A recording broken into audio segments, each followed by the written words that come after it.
You probably either had or knew someone else who had a Game Boy. It was a great little console, the best handheld ever made pretty much, and it had a great selection of games. Most genres were pretty well represented.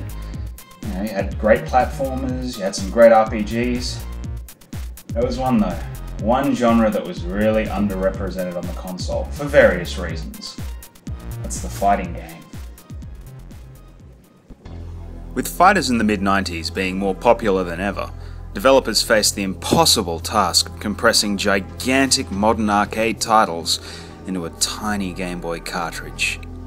The problems were obvious. How on earth are you meant to translate something like this to this?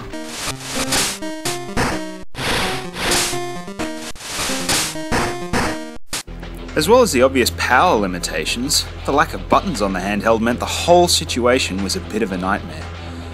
I personally feel that the cream of the crop was Rare's port of Killer Instinct to the Game Boy.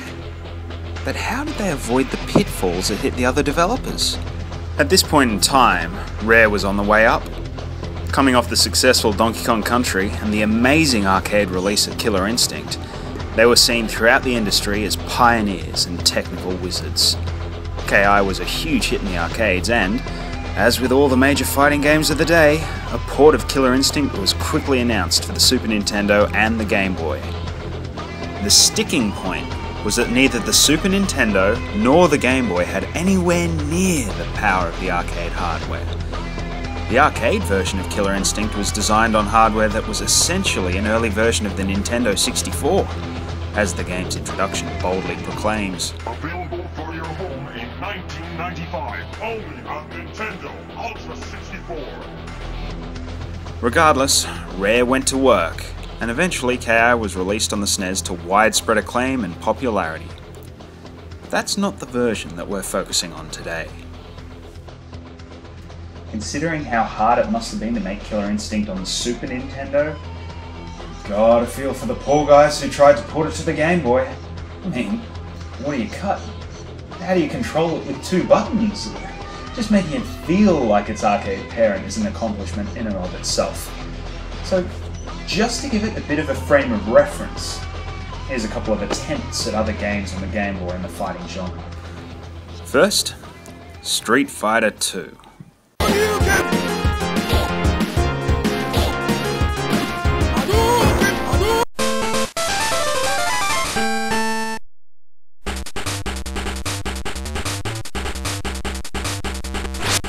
The Game Boy version sounds great and looks pretty nice in still screens, but in motion it's another story.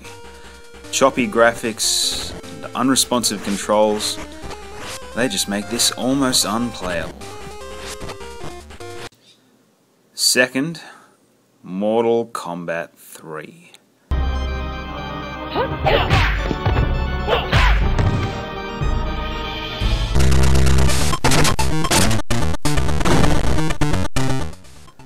This game just looks bland and boring.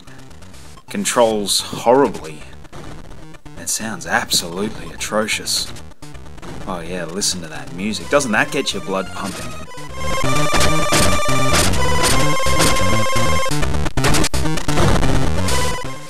And those were two with actual budgets behind them. Compare those ones to Killer Instinct.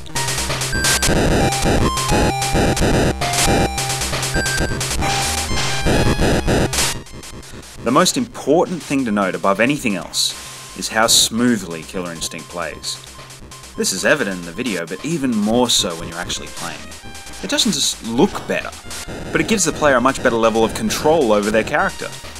Rather than just mashing buttons and hoping for the best, Killer Instinct allows players to actually react to their opponent and string together combos.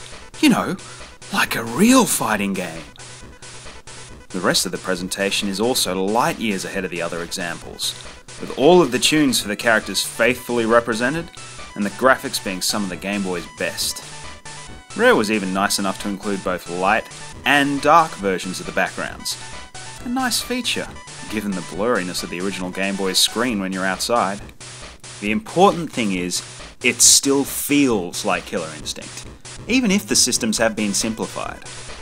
combos are in the game, and they're easy to pull off. Ultra combos, fatalities, humiliations are included. Most of the characters made the cut, with only Riptor and Cinder missing out. The few players who own the elusive link cable could even play 2-player.